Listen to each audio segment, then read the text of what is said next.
तो शुरू करते हैं। आज के क्लास में हम लोग अपने उस पेज को आगे बढ़ाएंगे जहाँ पे हम लोगों ने अपने पढ़ाई को एंड किया था। और लास्ट क्लास में हम लोग डिस्कस किए हुए थे इनकम को लेकर के, एक्सपेंस तक डिस्कस कर लिए थे और अब इनकम डिस्कस करते हैं। देखिए इनकम क्या है, तो क्या लिखा जा रहा है, ये the difference between revenue and expense is called income. क्या कह रहा है, किस चीज का डिफरेंस बाबू? रेवेन्यू और एक्सपेंस का डिफरेंस। अब देखो भाई, समझना जरा एग्जांपल से। जो तुम सामान खरीदे 50,000 रुपये का, जो तुम सामान खरीदे 50,000 रुपये का, वो बच्चा क्या हुआ? Cost of goods. क्या हुआ? और कॉस्ट ऑफ गुड्स को क्या बोलेंगे? क्या बोलेंगे? एक्सपेंस। क्या बोलेंगे? एक्सपेंस। और जब इस सामान को तुम सेल कर दिए, क्या कर दिए जी? सेल कर दिए, तो जो पैसे तुमको मिले, जो पैसे तुमको सेल करने से मिला, वो क्या हो गया? रेवेन्यू। तो इस सेल में से एक्सपेंस घटा देंगे, तो जो बैलेंस अमाउंट आएगा, जो डिफरेंस अमाउंट आएगा, वो हमारा क्या होगा? इनकम। क्या होगा? तो मान लिया जाए कि हमने सेल किया है 80,000 का, और जो गुड्स सेल किए हैं उस गुड्स को खरीदा था 50,000 रुपये में, तो बताओ बच्चे इनकम कितना? 30,000 का इनकम हो गया, राइट। सो इनकम किसको बोलेंगे? इनकम बोलेंगे difference between revenue and expense. इसीलिए इनकम का फॉर्मूला यहाँ पर दिया गया है कि रेवेन्यू माइनस एक्सपेंस। तो अगर हम सेंटेंस में अगर किसी को बताएंगे कि इनकम मीन्स व्हाट, तो income means what? The difference between revenue and expense is called income. अगर हम कहेंगे इनकम का फॉर्मूला बताइए, फॉर्मूला, तो फॉर्मूला में क्या बताइएगा? Revenue minus expense. फॉर्मूला होगा revenue minus expense, but theory होगी क्या? थ्योरी में क्या लिखेंगे? थ्योरी में लिखेंगे the difference between revenue and expense is called income. अब जैसे ही हम यहाँ पे इनकम समझे हैं, एक्सपेंस समझे हैं और रेवेन्यू की चर्चा किए हैं, तो आओ ना पहले 7 नंबर पढ़ लेते हैं रेवेन्यू, 6 नंबर इसके बाद पढ़ लिया जाएगा, है कि नहीं? तो revenue refers to the earning of business. Revenue किससे संबंधित होता है? जो व्यवसाय कमाता है, व्यवसाय जो बिजनेस में अर्न करता है, उसी को बिजनेस का क्या बोलते हैं? रेवेन्यू बोलते हैं। बात समझ में आ रही है?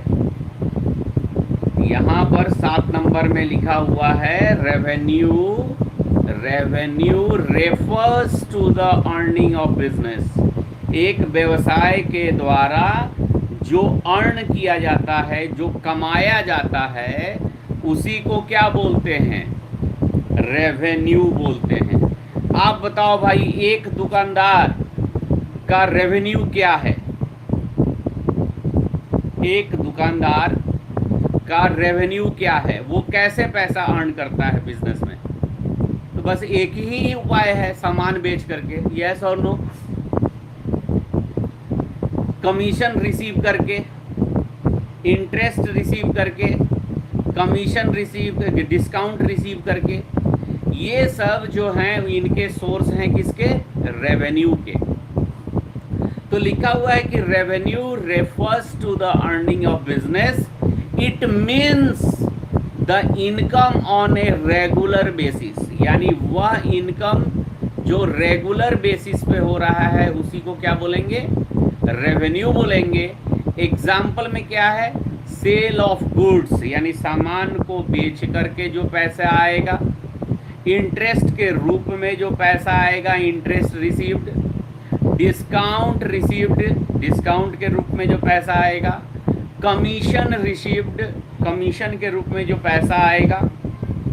ये सभी पैसे बिजनेस क्या करता है, रेगुलर बेसिस पे अर्न करता है, और यही अर्निंग बिजनेस का क्या कहलाता है, रेवेन्यू कहलाता है। यस, और इसी रेवेन्यू में से एक्सपेंस को घटाते हैं तो क्या निकल जाता है, इनकम। Very good. तो बताइए 4 नंबर, 5 नंबर और 7 नंबर कंप्लीट हो गया। जब कभी भी आपसे पूछा जाए कि what do you mean by expense, expense means what, तो the amount spent on the cost of goods and services used up in the process of earning revenue is called expense. एक्सपेंस का एग्जाम्पल, सैलरीज, एम्प्लॉइज को salary जो देते हैं, employees को जो salary देते हैं वो बिजनेस का क्या है, एक्सपेंस है। मजदूर को मजदूरी देते हैं, वेजेस देते हैं, क्या है, एक्सपेंस है। लैंडलॉर्ड को हम रेंट देते हैं, वो क्या है, एक्सपेंस है। इंटरेस्ट हम पेड करते हैं बैंक को या किसी भी पर्सन को इंटरेस्ट पेड करते हैं, वो क्या है, एक्सपेंस है।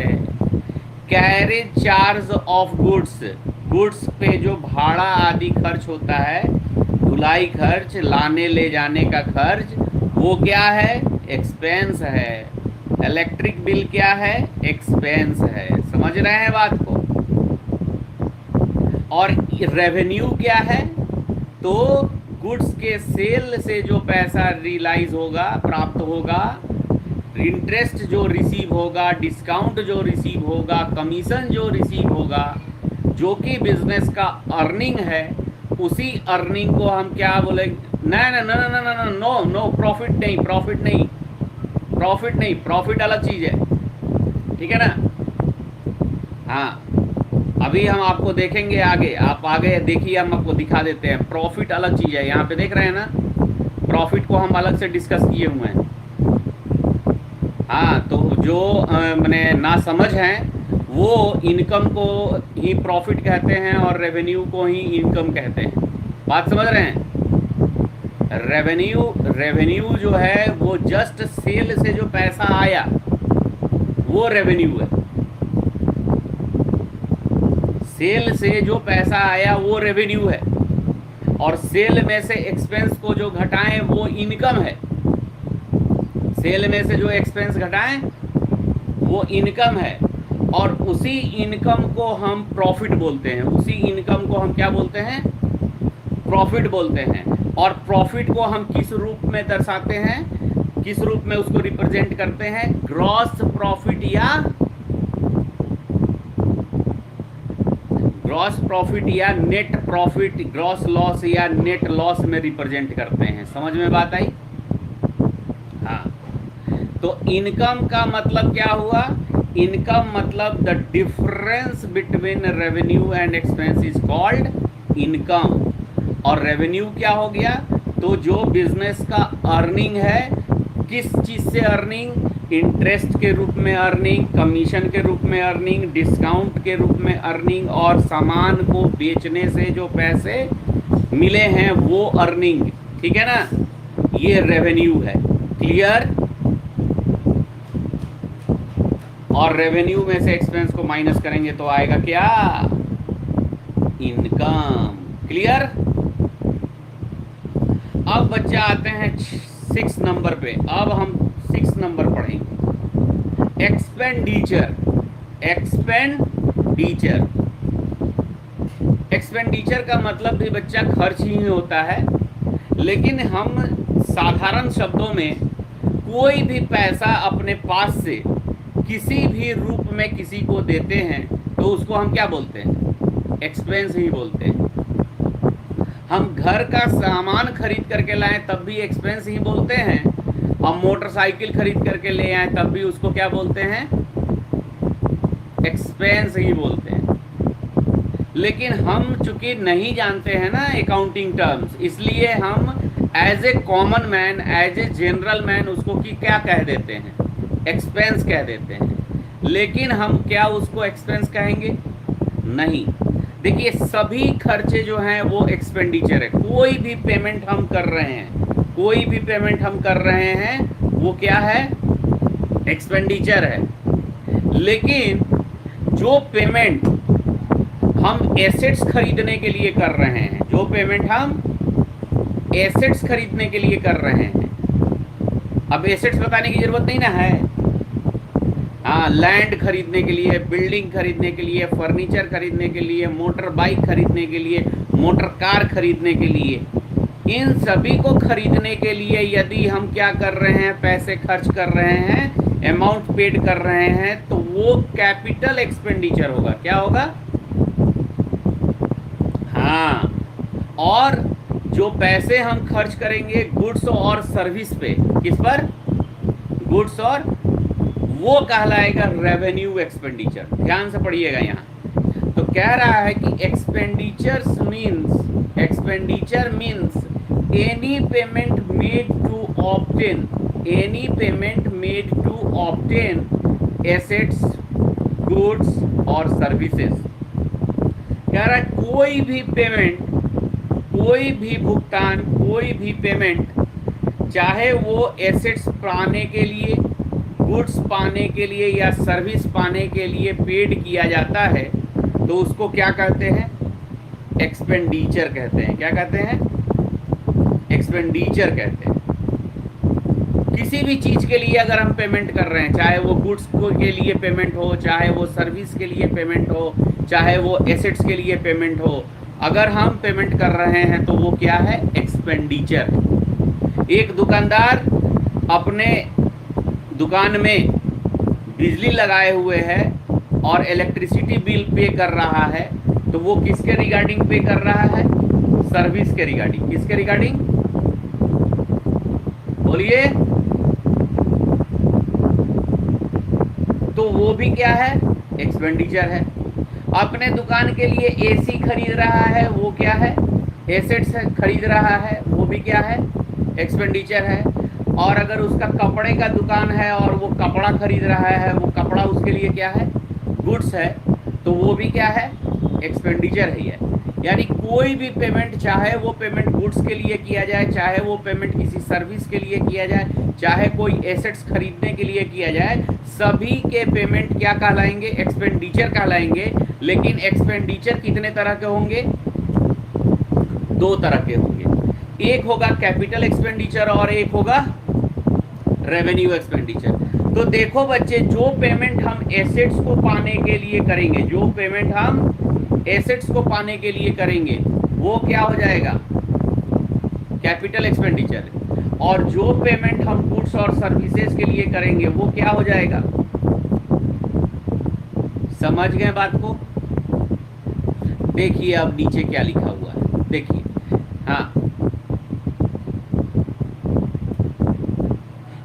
बिल्कुल बिल्कुल, अभी हम लेकर के उसको खींच के बताते हैं कि जो डिफिनीशन रेवेन्यू एक्सपेंडिचर का है, वही डिफिनीशन किसका है? एक्सपेंस का। So we can say all revenue expenditure as expense. Yes, ठीक है ना। अभी हम उसको बताते ही, लेकिन आप पहले ही पूछ दिए हैं, ठीक। तो चलिए आइए देखते हैं यहाँ पे। तो हमने यहाँ पर आपको बताया कि जो एसेट्स को ऑब्टेन मतलब क्या होता है? प्राप्त करना। ऑब्टेन मतलब क्या होता है? प्राप्त करना। तो एसेट्स को प्राप्त करने के लिए जो पेमेंट किया जाएगा, कोई भी पेमेंट, वो क्या कहला जाएगा? Capital expenditure. और गुड्स और सर्विसेज के लिए कोई भी पेमेंट किया जाएगा तो वो क्या कहला जाएगा? Revenue expenditure. तो आइए ना, इतना समझने के बाद तो डिफिनीशन हमारा क्लियर हो गया है।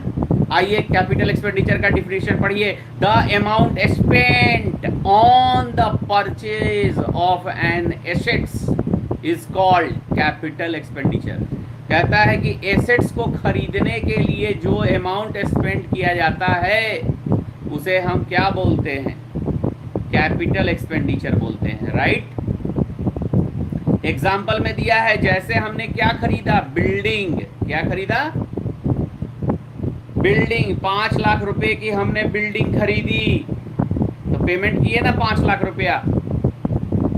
ये कौन सा एक्सपेंडिचर?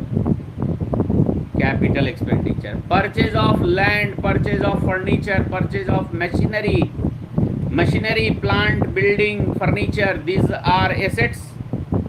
और एसेट्स के खरीदने पर खर्च किया गया पैसा कौन सा एक्सपेंडिचर कहलाएगा? Any problem? अब है रेवेन्यू एक्सपेंडिचर। रेवेन्यू एक्सपेंडिचर का मतलब ही है कि वो एक्सपेंस जिसे हम अर्न करने के लिए कर रहे हैं, यानी रेवेन्यू के अर्निंग के लिए हम क्या कर रहे हैं? एक्सपेंस कर रहे हैं। तो इसका डिफिनीशन देखा जाए तो the amount spent on the cost of goods and service is called revenue expenditure. तो जो डिफिनीशन यहाँ था, the amount spent on the cost of goods and services, वही तो यहाँ पर भी है, the amount spent on the cost of goods and services. तो ये क्या कहलाएगा? Revenue expenditure. क्या कहलाएगा? रेवेन्यू एक्सपेंडिचर और एक्सपेंसेस दोनों क्या है? एक ही चीज है, एक ही चीज है। बट कैपिटल एक्सपेंडिचर क्या है? अलग है। अब हम आपसे पूछे कभी इन फ्यूचर कि भाई बिल्डिंग खरीदा, बताओ जी कौन सा एक्सपेंडिचर है बिल्डिंग खरीदना? हम आपसे पूछेंगे बच्चे हमने एम्प्लॉइज को सैलरीज पेड किया, कौन सा एक्सपेंडिचर है? बोलो बच्चे, कोई दिक्कत? अब देखो, अब 8वें नंबर पे आते हैं। 8वां नंबर क्या है बच्चा? गुड्स। क्या है? गुड्स। अब हम गुड्स किसको कहते हैं? बिजनेस में गुड्स किस चिड़िया का नाम है? देखो जी, एक बिजनेस, एक ट्रेडर, एक व्यापारी जिस आर्टिकल और प्रोडक्ट में अपने बिजनेस को डील कर रहा है, वो प्रोडक्ट उसके लिए क्या है? गुड्स है। वो प्रोडक्ट उसके लिए क्या है? गुड्स है। तो गुड्स जो है हर व्यापारी का अलग अलग होगा। गुड्स जो है हर व्यापारी का अलग अलग होगा। तो गुड्स किसको बोलेंगे? तो हम किसी भी ट्रेडर का नेचर ऑफ बिजनेस देखेंगे। किसी भी ट्रेडर का क्या देखेंगे? नेचर ऑफ बिजनेस देखेंगे, यानी वो बिजनेस में कर क्या रहा है, क्या वो खरीद रहा है और क्या बेच रहा है। तो जो चीज वो खरीद रहा है बेचने के लिए, जो चीज खरीद रहा है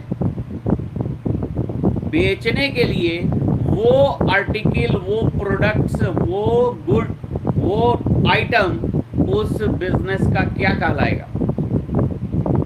गुड्स कहलाएगा। बात समझ में आ रही है जानवी? अगर हम कहें कि एक कपड़े के व्यापारी ने, एक कपड़े के व्यापारी ने कपड़ा खरीदा, या एक कपड़े के व्यापारी के लिए गुड्स क्या होगा? कपड़ा। अब कपड़ा में तो बहुत चीज आ जाएगा ना जी। कपड़ा में, कपड़ा की दुकान में जाते हैं तो सब तो कपड़े हैं। तो साड़ी, वो साड़ी खरीदेगा तब भी उसके लिए क्या है? वो शर्ट का अगर पीस खरीदता है या शर्ट का पूरा बंडल खरीदता है, वो भी उसके लिए क्या है? गुड्स है। ठीक है। वो धोती खरीदता है तो भी गुड्स है, गंजी खरीदता है तो भी गुड्स है। बात समझ में आ गई? यानी वो जिस चीज को अपने दुकान से क्या कर रहा है? बेच रहा है, सेल कर रहा है। ठीक है ना। तो सेल ऐसे ही थोड़े कर देगा, पहले खरीदेगा तब ना सेल करेगा। तो जिस गुड्स की श्रेणी में हम किसको रखेंगे, जिसको खरीदा है किस लिए, वो उसके लिए, उस बिजनेसमैन के लिए, उस ट्रेडर के लिए क्या है, गुड्स है। लेकिन अगर वो खरीदता है बेचने के लिए नहीं, खरीदता है बेचने के लिए नहीं, अपने यूज के लिए, तो क्या वो गुड्स है? नो, गुड्स नहीं है। क्योंकि गुड्स का मतलब ही है कि वो ट्रेडर उस गुड्स का क्या करे, डीलिंग करे। डीलिंग करने का मतलब खरीदे, बेचे और बेच करके पैसे कमाए। खरीदे बेचे। अगर कोई प्रोडक्ट, कोई आर्टिकल्स वो खरीदता है बेचने के लिए नहीं, तो ऐसे में वो उसका क्या होगा, गुड्स नहीं होगा, उसका क्या होगा, एसेट्स होगा। क्या होगा? अब जैसे मान लो एक कपड़े के दुकानदार ने, एक कपड़े के व्यापारी ने फ्रिज खरीदा। क्या खरीदा? तो बताओ भाई, कपड़े के व्यापारी के लिए फ्रिज गुड्स है क्या? क्यों नहीं है? डीलिंग नहीं कर रहा है, वो खरीदा है यूज के लिए, बेचने के लिए थोड़ी।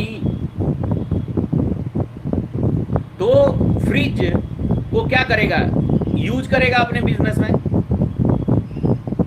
तो भाई बिजनेस का वो एक एसेट्स होगा कि नहीं होगा? फ्रिज जो है ऐसा थोड़ी, फ्रिज को ऐसा थोड़ी है कि भाई आज खर्चा किए 15-20 हजार रुपया, अब तो 15-20 हजार में फ्रिज मिल भी नहीं रहा है। 17-18 हजार रुपये फ्रिज को, 17-18 हजार रुपया इन्वेस्ट किए कि नहीं किए? और जब जरूरत होगी तो फ्रिज को हम बेच देंगे कि नहीं बेच देंगे? कुछ भी पैसा आपका रियलाइज होगा कि नहीं होगा? तो एसेट्स का डिफिनीशन यही ना था। तो एसेट्स है वो। अब अगर कहें हम कपड़े के दुकानदार ने अपने बिजनेस के लिए, अपने बिजनेस के लिए सामान लाने ले जाने के लिए एक पिकअप वैन खरीदा। अब बताओ भाई, पिकअप वैन खरीदा तो क्या वो गुड्स है? क्या है? Revenue expenditure. पिकअप वैन खरीदा है, एसेट्स है। क्यों पिकअप वैन को हम एक्सपेंडिचर में नहीं रख रहे हैं, रेवेन्यू एक्सपेंडिचर में नहीं रख रहे हैं? क्योंकि वो गुड्स नहीं है। क्योंकि वो, हाँ, क्योंकि गुड्स होता तो कार, वो पिकअप वैन खरीदा और उसको बाद में क्या करता, तुरंत बेच देता। पिकअप वैन खरीदने का पर्पस ये नहीं ना था कि खरीदे हैं तो इसको बेचेंगे। हाँ, तो जिसको बिजनेस गुड्स उसी को बोलेंगे जिसमें एक बिजनेस डील हो रहा है।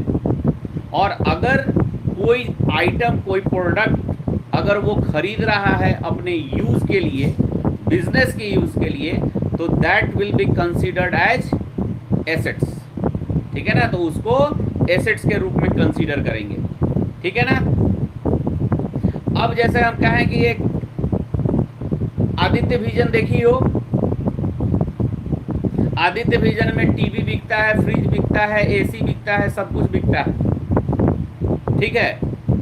तो वो जितने भी चीज वहां बिक रहे हैं, all are goods for Aditya Vision. Yes, हम ऐसे थोड़ी बोलेंगे कि टीवी गुड्स है, फ्रिज गुड्स नहीं है। अरे भैया, वो दुकानदार आदित्य विजन जिस जिस प्रोडक्ट में डील कर रहा है, ठीक है, वो सारे प्रोडक्ट उसके लिए क्या है, गुड्स है। राइट? एक कार डीलर के लिए कार क्या है, एक फर्नीचर के शोरूम के लिए फर्नीचर क्या है। लेकिन फर्नीचर के शोरूम वाले ने एक टीवी लगा दिया, वो उसके लिए क्या है, एसेट्स। Very good. एक कार के शोरूम वाले ने एक फ्रिज, एक एसी लगा दिया, ये एसी फ्रिज उसके लिए क्या है, एसेट। समझ गए? Any problem? एक सब्जी के दुकानदार के लिए सब्जी क्या है? गुड्स है, लेकिन उसको रखने के लिए जो वो रैक वगैरह बनवाया हुआ है वो क्या है? एसेट्स। समझ गए बात को? तो उम्मीद करते हैं कि अब आपसे गुड्स में कोई कंफ्यूजन नहीं होगा, ठीक है ना। एक हार्डवेयर के दुकान पर कांटी तार से लेकर के पेंट वगैरह जो कुछ भी एक हार्डवेयर के दुकान में मिलता है वो सभी उस हार्डवेयर वाले के लिए क्या है? क्लियर है? तो गुड्स का डिफिनीशन क्लियर। तो आइए गुड्स वहां पे क्या लिखा हुआ है किताबी भाषा में, हम तो आपको अभी बताए हैं आसान भाषा में कि goods refers to product articles और things in which a trade deals. कह रहा है कि एक व्यापार जिस वस्तु में, जिस प्रोडक्ट में डील करता है वो क्या है? गुड्स है। एग्जाम्पल में कह रहा है कि clothes are goods for the cloth merchant. कपड़े के व्यापारी के लिए कपड़ा क्या है? गुड्स है। कार डीलर के लिए कार क्या है? गुड्स है। क्लियर? अब आइए डेब्टर के बारे में जानते हैं। डेब्टर, अब डेब्टर कौन है भाई?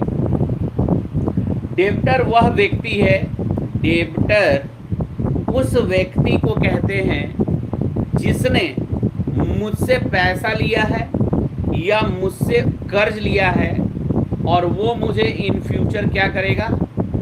पे करेगा, वो पेमेंट करेगा, ठीक है ना। जैसे मैंने मोहन को 500 रुपया दिया जो मुझे 1 महीने बाद वापस करेगा, तो मोहन कौन है? डेब्टर है। मैंने सोहन को 50,000 रुपये का उधार माल बेचा जो हमें पेमेंट वो हर महीने करके 4 महीने में दे देगा, तो सोहन कौन है? डेब्टर। यानी डेब्टर हम उस पर्सन को बोलेंगे जिसने हमारा पैसा क्या किया है? रखा है। जिसने बिजनेस का पैसा क्या किया है? रखा है, ठीक है, वो डेब्टर है। समझ गए? जिसने बिजनेस का पैसा रखा है वो डेब्टर है, ठीक है। बोलिएगा जरा, जिसने बिजनेस का पैसा रखा है वो डेब्टर है। और जिसका पैसा बिजनेस ने रखा है,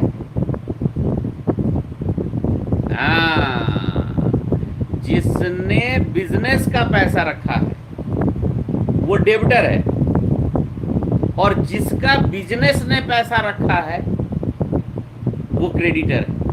राइट? तो डेब्टर इन फ्यूचर क्या करेगा? बिजनेस को पैसे देगा, है? और क्रेडिटर को क्या होगा? इन फ्यूचर बिजनेस पैसा देगा। अरे डेब्टर क्या करेगा? डेब्टर बिजनेस को पैसा देगा, है ना। डेब्टर क्या करेगा? बिजनेस को पैसा देगा। और क्रेडिटर को क्या, कौन देगा पैसा? बिजनेस पैसा देगा किसको? क्रेडिटर को। समझ में बात आई? जैसे मान लो मेरा बिजनेस, अभी आप सब मेरे कौन हो? बोलो ना। अभी सब डेब्टर हो। इन फ्यूचर मुझे क्या करोगे तुम लोग? पेमेंट करोगे, ठीक है ना। तो मैं आपको सर्विस दे रहा हूं, जिस सर्विस का पैसा आप हमें क्या करेंगे? बाद में देंगे। तो आप सब हमारे कौन हो? डेब्टर हो। लेकिन हम अपने लैंडलॉर्ड के हम क्या हैं? लैंडलॉर्ड हमारा कौन है? जिस मकान में हम पढ़ाते हैं वो मकान किराए का है, तो वो लैंडलॉर्ड को हम पैसा देंगे कि नहीं देंगे किराया?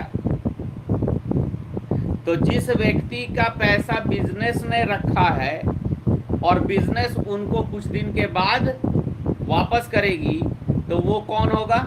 क्रेडिटर। और जिसने बिजनेस का पैसा रखा है, जो फ्यूचर में बिजनेस को वापस करेगा, वो कौन है?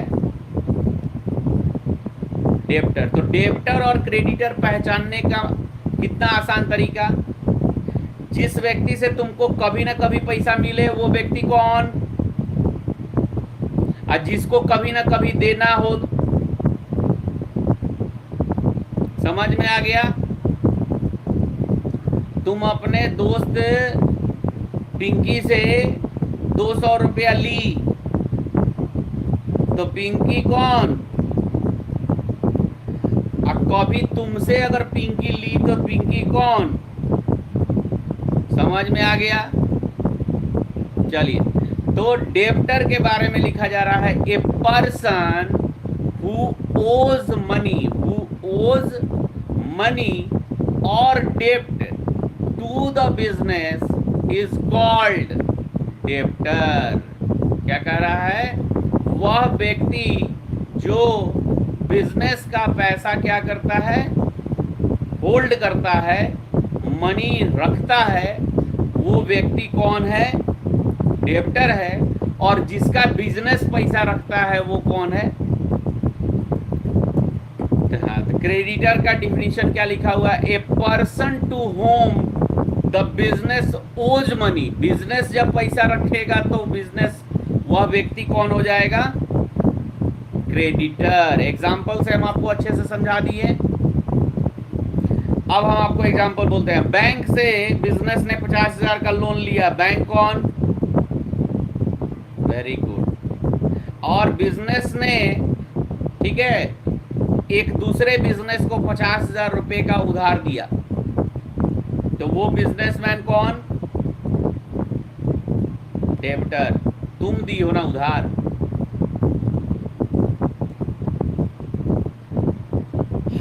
हम क्रेडिटर किसके होंगे? उसके। वो मेरा कौन होगा? हाँ, अब देखो, तुमको, तुम्हारी बात को हम जरा यहाँ पे क्लियर कर दे। मान लिया जाए बाबू, ए है और बी है। कौन है? ए और बी। तो देखना ध्यान से, ए ने बी को 500 रुपया दिया। ए ने बी को 500 रुपया दिया। तो ए के लिए बी कौन? अब बी के लिए ए कौन? समझ में आया कि नहीं आया? ठीक है, तो आज हम लोग 10 तक ही डिस्कस करेंगे, ठीक है ना? तो आज सिर्फ 10 तक डिस्कशन हुआ है। कल हम लोग स्टॉक और आगे तक बढ़ेंगे, और फिर इसके बाद, मतलब अभी 2 दिन लगेगा, यानी हमको लगता है फ्राइडे और सैटरडे तक ये खत्म हो जाएगा। लेकिन करना क्या है? 10 तक तो पढ़ा दिए ना, 10 तक बता दिए। तो अब आपकी रिस्पॉन्सिबिलिटी होती है कि 1 से 10 तक का आप अच्छे से रिवीजन कीजिए। अगर कुछ पूछना होगा तो आप नेक्स्ट क्लास में क्या करिएगा? पूछ लीजिएगा। ओके,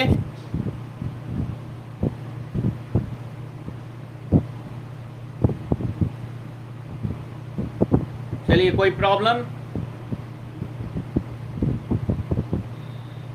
चलिए, ओके, बाय। कल सुबह 7 बजे। ओके,